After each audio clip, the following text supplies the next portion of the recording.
Welcome to my other office. I'm down at my club at Bisley. That's why now and again you'll hear the military ranges rattling off machine guns and things. But this is the next stage of assessing a rifle.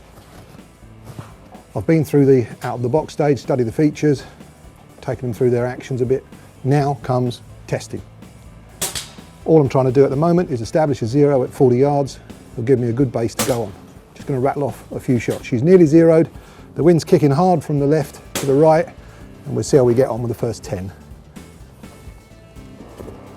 Now, that wind really is belting, but I'm going to give it no wind at all, and I anticipate this will go to the right of that target. Okay, now I've got a datum point now. Now I know where to put my crosshair. Yeah, she's kicking it out a bit. I must say, she is kicking it out a little bit. Now that's pushing it everywhere.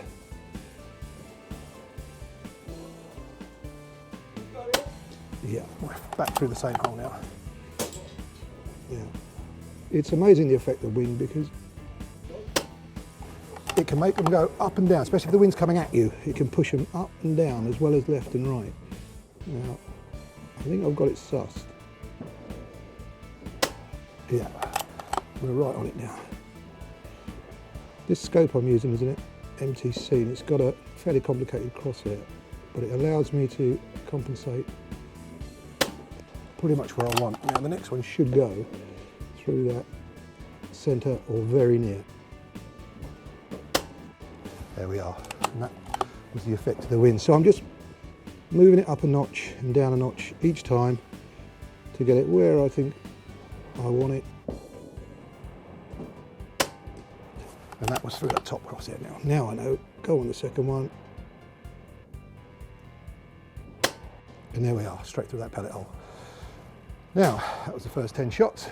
I compensated fairly well. The wind's not as predictable as I'd like. It's in 2.2 calibre as well, which some will say bucks the wind better. I don't think it does. But I'm satisfied with the first round. So I'll give it a break, get some more pellets loaded, and get back at it. Right, now we're into phase 2. The wind down by the range near the clubhouse was a nightmare, but I've established zero. The gun's doing what I want it to do. So we've moved up to what we call the sponsors range, which has got fencing each side of it to cut out most of the wind. It doesn't make it windless, but it's an awful lot better than being exposed down there. This is where we find out what this rifle can really do in terms of long range accuracy.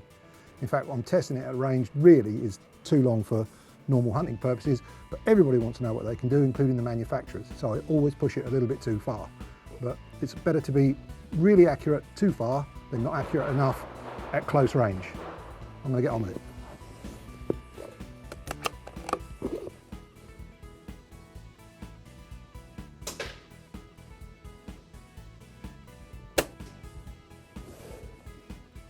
Yeah, that's nicely on. I'm using the scope on 20 mag, 20 times magnification. Gives me a nice crisp focus.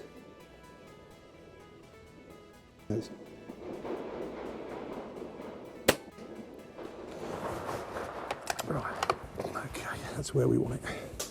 So happy with that. Yeah, we're flying up.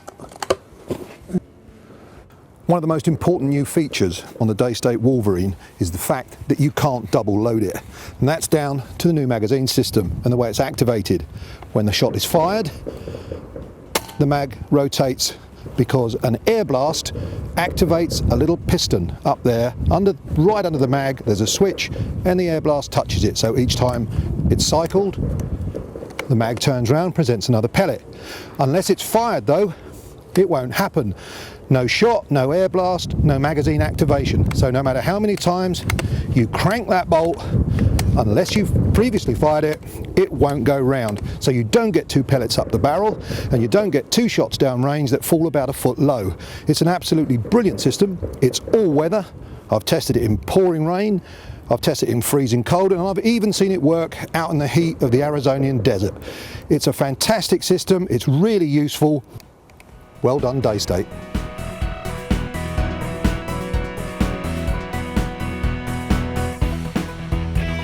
Right, there's always something really satisfying about retrieving a target, especially a distant one that you've performed well on.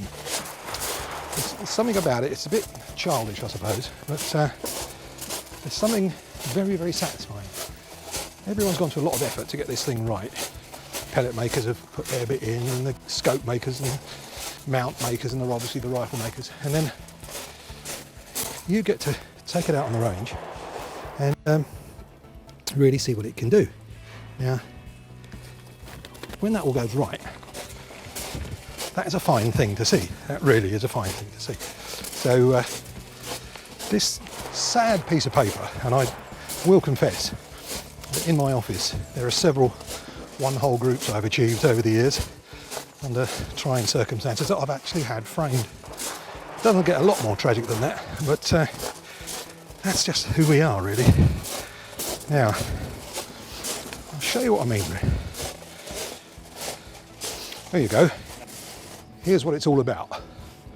Holes in paper. While the people around me enjoy their shooting action, as you can hear, I'm really enjoying this. See these holes? That took years to do that. Years of manufacturing experience, years of shooting experience, years of making sight experience, the whole lot. Now those groups are, if I say so myself, impressive. But for fun, you see this cluster at the bottom? I was shooting at the pin that held the target on, and I think I blew it up about the 8th shot, which landing it on something the size of the pellet at 50 yards is fun, and it always will be.